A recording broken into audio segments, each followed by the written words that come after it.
नमस्कार दोस्तों, स्वागत है आप सभी का आपके अपने यूट्यूब चैनल पर।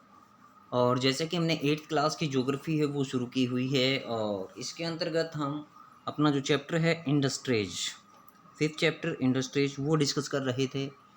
और इसके अंतर्गत हम जो है क्लासिफिकेशन ऑफ इंडस्ट्रीज है वो कर चुके हैं। और जो लोकेशन अफेक्टिंग इंडस्ट्रीज वो हम डिस्कस कर चुके हैं। Factors affecting location of industries वो हम डिस्कस कर चुके हैं ऑनरशिप के आधार पर। इस प्रकार से अब जो हमारा डिस्कशन रहेगा, आज हम जो स्टार्ट कर रहे हैं इंडस्ट्रियल डिजास्टर, औद्योगिक डिजास्टर क्या होता है, तो इसको हम जानने की कोशिश करेंगे। यहाँ पर ये किस प्रकार से हुआ था, ये एक प्रकार से डिजास्टर जो हुआ था, एक प्रकार से जो आपने भोपाल गैस कांड के बारे में भी सुना होगा, उन चीज़ों के बारे में आज हम डिस्कस कर रहे हैं। इन इंडस्ट्रीज एक्सीडेंट्स या डिजास्टर्स, जो औद्योगिक घटनाएं होती हैं वो कैसे होती हैं, देखिए। इन इंडस्ट्रीज एक्सीडेंट्स डिजास्टर्स मेनली ओकर ड्यू टू टेक्निकल फेलियर और irresponsible handling of hazards materials. जो कि देखिए, जो खतरनाक अपने जो मटेरियल्स होते हैं उनको यदि हम ठीक प्रकार से हैंडल नहीं कर पाते हैं, यदि हम एक गैर जिम्मेदार तरीके से जो अपने तकनीकी औजार हैं उनका हैंडल करते हैं, तो इससे उद्योगों के अंदर विभिन्न प्रकार की घटनाएं घटित होने की संभावनाएं होती हैं। इसलिए उद्योगों के अंदर जो है ज़्यादातर जो जो टेक्निकल काम होता है, टेक्निकल काम जो टेक्नीशियंस होते हैं, स्पेशलिस्ट होते हैं, उन्हीं लोगों को टेक्नीशियंस के तौर पर रखा जाता है। जो फ्रेशर जो बंदे होते हैं इनको टेक्नीशियन के तौर पर एज ए मेंबर वहाँ पर नहीं रखा जाता है। पहले उनको एज ए टीम मेंबर के तौर पर उनको जो विभिन्न प्रकार की जानकारियाँ उपलब्ध कराई जाती हैं। तो इसी प्रकार की एक हम ट्रेजेडी के बारे में डिस्कस कर रहे हैं। One of the worst industrial disaster of all time occurred in Bhopal on 3 December 1984 around 12:30 AM, यानी रात के 12:30 बजे के आसपास भोपाल के अंदर जो एक गैस त्रासदी हुई थी 3 दिसंबर 1984 को। It was a technological accident in which highly poisonous methyl isocyanate MIC methyl isocyanate gas along with hydrogen cyanide and other reaction products leaked out of the pesticide factory of union carbide. ये union carbide जो आपकी factory थी उसके अंदर से क्या हुआ था कि जो मिथाइल, जो हाईली पॉइजनियस गैस है मिथाइल आइसोसाइनाइट, और इसके साथ ही जो हाइड्रोजन सिनाइड थी, वो गैस अन्य जो वहाँ पर जो पेस्टिसाइड्स फैक्ट्री, ये फैक्ट्री थी उसके अंदर विभिन्न प्रकार की अन्य जो रिएक्शंस प्रोडक्ट थे उनके साथ क्रिया करते हुए ये लीक हो गई थी। उसके अंदर फैक्ट्री जो थी वो यूनियन कार्बाइड जो फैक्ट्री थी उसके अंदर ये घटना घटित हुई थी। The official death total was 3598 इन 1989। देखिए 5 साल तक इस प्रकार से लोग जो हैं वहाँ पर जो तड़पते रहे, जिनकी जाने गई। यानी 1989 के अंदर इसकी जो रिपोर्ट सामने आई उसके अंदर 3598 लोगों की जाने गई। Thousands who survive still suffer from one or many elements like blindness, impaired immune system और गैस्ट्रोइनेस्टिनल डिसऑर्डर्स एट्सेट्रा। तो देखिए, जो जिंदा रहे वो लोग भी जो है पूरी तरह से स्वस्थ नहीं रह पाए थे। किसी को कोई अंधा हो गया, कोई इम्पेयर्ड हो गया, किसी की इम्यून पावर सिस्टम वो ख़त्म हो गया। तो विभिन्न प्रकार के जो आंतरिक, शरीर की आंतरिक जो बीमारियां हैं वो उन लोगों को हो गई थी। तो यूनियन कार्बाइड के अंदर जो 1984 के अंदर जो घटना घटी थी वो अब तक घटी फैक्ट्री के अंदर सबसे बड़ी घटना के तौर पर जानी जाती है। In another incident on 23 December 2005 due to gas well blowout in Gao Kuao, Chongqing, China. 243 people died, 9,000 were injured and 64,000 were evacuated. देखिए, यहाँ पर चाइना के अंदर गाओ कुआओ के अंदर जो चोंगिंग चाइना है वहाँ पर ये त्रासदी हुई थी, ये घटना हुई थी, एक इंडस्ट्रियल घटना हुई जिसके अंदर 243 लोग उसी दौरान मारे गए और 9,000 लोग इससे जो कम गंभीर रूप से घायल हो गए थे। 64,000 लोग जो हैं वहाँ से विस्थापित किया गया था। एक तरह से उन लोगों को भी जो काफ़ी इससे प्रभावित हुए थे ये लोग, many people died because they were unable to run after the explosion, क्योंकि बहुत से लोग तो इसी वजह से मर गए क्योंकि जैसे ही वो विस्फोट हुआ, विस्फोट के बाद से वहाँ से लोग भाग नहीं पाए थे, उनको भागने को जगह नहीं मिली थी। Those who could not escape in time suffered burns to their eyes, skin and lungs from the gas. और जो वहाँ से बस नहीं निकल पाए थे वो लोग या तो आंखें, उनकी जो आंखें जल गई, किसी की जो स्किन है बॉडी जल गई, किसी के लंग्स, और इस प्रकार से जो गैस से काफ़ी ज़्यादा प्रभावित हुए। ये रेस्क्यू ऑपरेशन के दौरान देखो गाँव के अंदर किस प्रकार से लोग जो है अपनी पीठ पर उठा उठा करके रेस्क्यू मेंबर्स हैं वो उनको ले जा रहे हैं। देखिए यहाँ पर रिस्क रिडक्शन के लिए कुछ महत्वपूर्ण जानकारियाँ दी जा रही हैं। Densely populated residential area should be separated far away from the industrial areas. कौन कौन से कदम उठाए जाने चाहिए कि जहाँ पर भी फैक्ट्री एरिया हो वहाँ पर रेजिडेंशियल एरिया नहीं स्थापित होना चाहिए।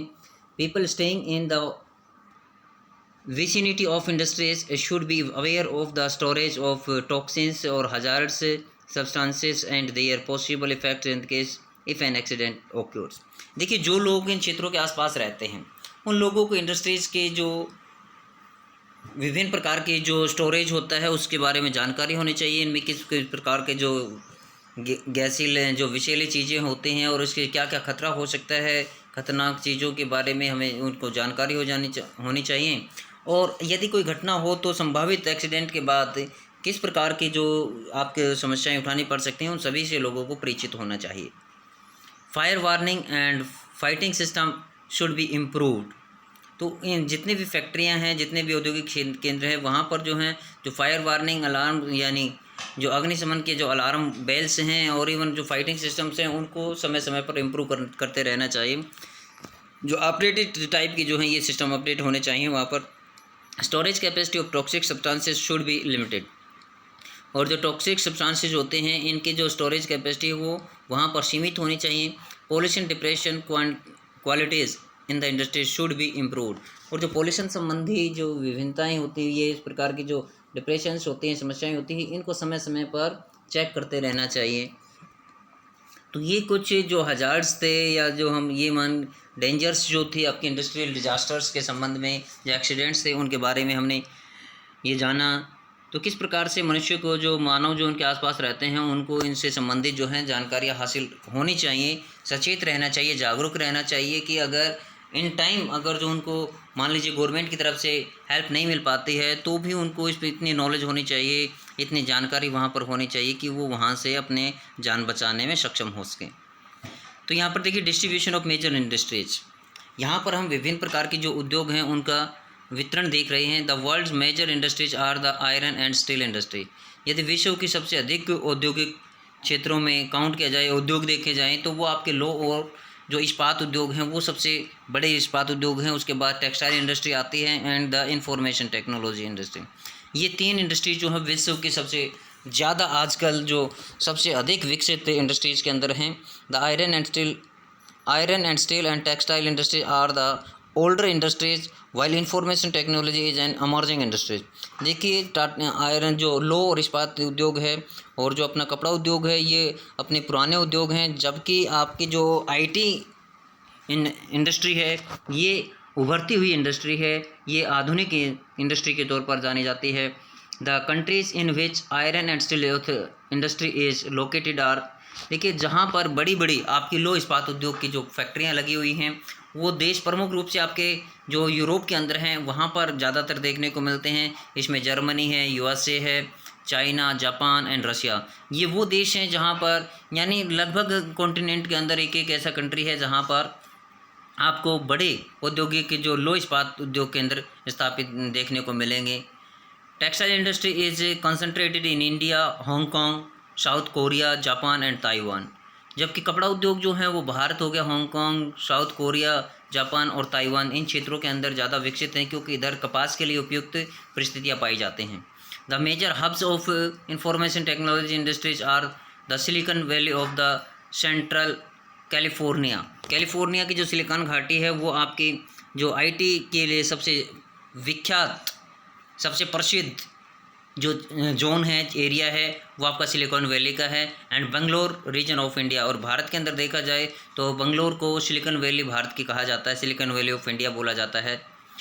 उसके बाद आयरन एंड इंडस्ट्री, इनके अलग अलग हम डिस्कशन देखते हैं। Like other industries, iron and steel industry too comprises various inputs, process and outputs. इसके अंदर भी विभिन्न प्रकार के जो आवक, प्रक्रियाएं और जो इसका उत्पाद होते हैं वो शामिल होते हैं। This is a feeder industry whose products are used as raw materials for other industries. देखिए ये एक तरह से फीडर के तौर पर काम करती है, दूसरी फैक्ट्रियों के लिए एक तरह से आधार प्रदान करती है दूसरी इंडस्ट्रीज़ के लिए, क्योंकि इसका उत्पाद जो है न जो इंडस्ट्रीज सेटअप होती हैं उनके लिए एक बेस का काम करते हैं। The input for the industry include raw materials such as iron ore coal and limestone along with labour, capital, site and other infrastructures. देखिए इसके अंदर जो सबसे महत्वपूर्ण बात क्या है कि इसके अंदर आयरन और कोयल एंड लाइमस्टोन ये कच्चे माल के तौर पर जो सबसे ज़रूरी चीज़ें हैं वो इस्तेमाल किए जाते हैं। उसके बाद लेबर आ जाती, कैपिटल, साइट और अदर इंफ्रास्ट्रक्चर आ जाती है, ये इसके इनपुट्स के तौर पर आते हैं। The process of converting iron ore into steel involves many stages. देखिए लोह अयस्क से लोहे को और इस्पात बनाने के लिए विभिन्न प्रकार के कई स्तर पर जो इसका जो प्रोसेसिंग होती है, प्रकरण होता है।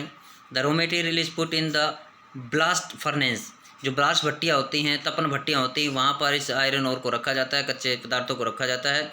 वेयर इट अंडरगोज स्मेल्टिंग, जहाँ पर इसको पिघलाया जाता है, जैसा कि फिगर 5.6 के अंदर आपको दिखाया हुआ है। इट इज़ देन रिफाइंड, फिर इसको शुद्ध किया जाता है। The output obtained is steel, और इस प्रकार से जो आउटपुट हमें प्राप्त हुआ वो स्टील होता है। Which may be used by other industries as raw material, जो कि अन्य उद्योगों के अंदर जो है कच्चे पदार्थ के तौर पर इस्तेमाल होता है, कच्चे रूप में इस्तेमाल होता है ये आपके। तो ये देखिए यहाँ पर फिगर 5.5 के अंदर ये देखिए 8 टन्स ऑफ कोयला दिखा रखा है, यहाँ पर 4 टन्स ऑफ आयरन और दिखा रखा है, 1 टन ऑफ लाइमस्टोन दिखा रखा है। ये सारी प्रोसेसिंग होने के बाद यानी 8 टन आपका कोयला लगेगा, 4 टन आपका आयरन और लगेगा, लोह अयस्क लगेगा, 1 टन आपका लाइमस्टोन लगेगा, तब जाकर के 1 टन आपको स्टील प्राप्त होगा, तब जाकर के आपको 1 टन स्टील प्राप्त होगा। यानी 13 टन से आपको 1 टन स्टील प्राप्त होता है। ये प्रोसेसिंग है देखिए मैन्युफैक्चरिंग ऑफ स्टील की। देखिए तो यहाँ पर देखिए steel is tough and it can easily B shaped, cut और मेड इनटू वायर्स। देखिए स्टील जो होता है ये काफ़ी कठोर होता है और इसको आसानी से हम किसी भी आकृति के अंदर, किसी भी डिज़ाइन के अंदर, किसी भी प्रकार की वायर में तब्दील कर सकते हैं। Special alloys of steel can be made by adding small amounts of other metals such as aluminium, nickel and copper। देखिए विभिन्न प्रकार के अन्य पदार्थ जो मिला करके इसके जो हैं एलॉय, मिश्र धातुएं जो हैं वो बनाई जा सकती हैं। Alloys give steel unusual hardness, जो एलॉय जो होते हैं, जो अन्य मिश्र धातुएं जो इसके अंदर मिलाई जाती हैं वो स्टील को जो है कठोरता प्रदान करती हैं, टफनेस इसको देती हैं, and ability to resist rust, और जंगरोधी होने में इनको मदद करती हैं स्टील को। Steel is often called the backbone of modern industry. Steel को जो इस्पात को जो है आजकल जो आधुनिक के जो इंडस्ट्रीज हैं, आधुनिक उद्योगों की जो है बैकबोन कहा जाता है, रीढ़ की हड्डी कहा जाता है। Almost everything we use is either made of iron और स्टील और has been made with tools and machineries of these metals. देखिए आज जो भी हम चीज़ें इस्तेमाल कर रहे हैं वो किसी न किसी रूप में उसके अंदर आपको जो आयरन है, जो स्टील है वो आपको मिला हुआ मिलेगा, चाहे वो टूल्स हो, चाहे वो मशीनरी हो, चाहे आप मेटल्स यूज कर रहे हो, सभी के अंदर आपको स्टील या आयरन ज़रूर मिलेगा। Ships, trains, trucks and autos are made largely of steel. ये देखिए आप छोटी से छोटी चीज़ें लेके, एक सुई से लेकर के इवन हवाई जहाज़ तक जो अपने ये सभी स्टील इंडस्ट्रीज के ऊपर डिपेंड होते हैं। Even the safety pins and the needles you use are made from steel. देखिए आप सेफ्टी पिन्स, आप जो नीडल्स, सुइयाँ इस्तेमाल करते हैं ये भी आपकी किससे बनी हुई हैं, स्टील से बनी हुई होती हैं। Oil wells are drilled with steel machineries. जो ऑयल वेल्स होते हैं, जो तेल के कुएँ होते हैं, उनको भी मशीनरी से जो है उनकी खुदाई की जाती है, ड्रिल किया जाता है। Steel pipelines transport oil, steel pipelines जो कि तेल को एक स्थान से दूसरे स्थान पर ट्रांसपोर्ट करते हैं। Minerals are mined with steel equipments, ये भी स्टील इक्विपमेंट की सहायता से ही जो माइंड किए जाते हैं, खुदाई होती है। Farm machines are mostly steel, और खेती के अंदर जो मशीन्स यूज होती हैं वो भी आपकी जो लगभग स्टील की पाई जाते हैं। Large buildings have steel framework, और बड़ी बड़ी जो इमारतें होती हैं उनके अंदर भी लोहे का इस्तेमाल होता है। इस प्रकार से हम देखते हैं कि लोहा जो होता है, आयरन जो होता है, स्टील जो होता है, वो किस प्रकार से विभिन्न प्रकार के जो उद्योग होते हैं उनको आधार प्रदान करते हैं। Before 1800 AD, iron and steel industry was located where raw materials, power supply and running water were easily available। देखिए 1800 ईस्वी तक लौह इस्पात जो केंद्र हैं वो लगभग कच्चे माल के स्थानों पर या बिजली की आपूर्ति जहाँ पर होती थी वहीं पर इनकी जो स्थापना की जाती थी। Later the ideal location for the industry was near coal fields. उसके बाद जो का जो सिनारियो जो आया वहाँ पर जहाँ पर कोयले के अधिकांश क्षेत्र थे वहाँ पर जो है इनको जो स्थापित किया जाने लगा। क्लोज टू कैनल्स जहाँ नदियाँ थी एंड रेलवेज़ जहाँ कोयले के भंडार हों, नदियाँ बह रही हों और रेलवे का जहाँ विस्तार होता है वहाँ पर इनका जो है स्थापना की जाने लगी। After 1950 iron and steel industry began to be located on large areas of flat land in near sea ports. उसके बाद 1950 के बाद एक बार फिर से परिवर्तन देखने को मिला और बड़ी बड़ी जो स्टील इंडस्ट्रीज़ थी उनको जो बंदरगाहों के आसपास जो है स्थापित किया जाने लग गया था।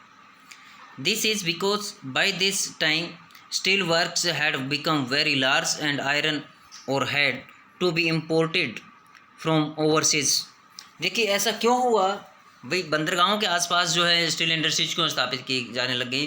क्योंकि स्टील उद्योग जो है ये काफ़ी वृहत्तर स्तर पर फैल गया था और ऐसे में बंदरगाहों के पास होना इस उद्योग का महत्वपूर्ण था, क्योंकि जो कि कोई भी देश ऐसा नहीं था जो कि कच्चे माल के लिए अपने देश पर निर्भर हो सके, इसलिए कच्चा माल जो विदेशों से लाना पड़ता था और कच्चा माल इसका जो है काफ़ी हैवी होता है, इसलिए ये ओवरसीज से यानी समुद्र पार से मंगवाना पड़ता था। तो समुद्र के माध्यम से इसको, क्योंकि जो अपना वाटरवेज होता है जो कि हमने जाना था सबसे चीपेस्ट मीन्स ऑफ ट्रांसपोर्ट होता है और इसी से जो है इसके अंदर जो है काफ़ी बचत हो जाती है, तो इसलिए उद्योगों को जो है समुद्रों के आसपास जो है स्थापित किया जाने लग गया था। In India iron and steel industry has developed taking advantages of raw materials. देखिए भारत के अंदर जो स्टील इंडस्ट्रीज का जो विकास हुआ है वो कच्चे माल के आधार पर हुआ है, चीप लेबर के आधार पर हुआ है, ट्रांसपोर्ट एंड मार्केट, क्योंकि भारत विश्व के अंदर काफ़ी बड़ा देश है और यहाँ पर ये विश्व के लिए एक सबसे बड़ा बाजार के रूप में भी जाना जाता है। All the important steel producing centres such as Bhilai, Durgapur, Burnpur, Jamshedpur, Rourkela, Bokaro are situated in a region that spreads over 4 states. देखिए 4 स्टेट्स के अंदर हमारे ज़्यादातर जो हैं अपने लो आयशक क्षेत्र पाए जाते हैं और वहीं पर आपके विभिन्न प्रकार के जो लो उद्योग हैं वो पाए जाते हैं। वेस्ट बंगाल, झारखंड, उड़ीसा एंड छत्तीसगढ़, यहीं पर आपके विभिन्न प्रकार के कोयले के भंडार हैं, विभिन्न प्रकार के जो आयरन ओर के क्षेत्र हैं वो भी यहीं पर हैं। Bhadravati and Vijayanagar in Karnataka, Visakhapatnam in Andhra Pradesh, Salem in Tamil Nadu are other important steel centres utilising local resources, जहाँ पर स्थानीय जो संसाधनों का इस्तेमाल करके जो विभिन्न प्रकार के लोह क्षेत्रों का जो है उत्पादन किया जाता है, लोहे का उत्पादन किया जाता है। तो आज के लिए वीडियो में हम इतना ही जानते हैं। नेक्स्ट वीडियो में हम डिस्कस करेंगे भारत और विश्व के विभिन्न जो क्षेत्र हैं उनके बारे में डिस्कस करेंगे। तो आज के लिए इतना ही। Thank you, have a nice day.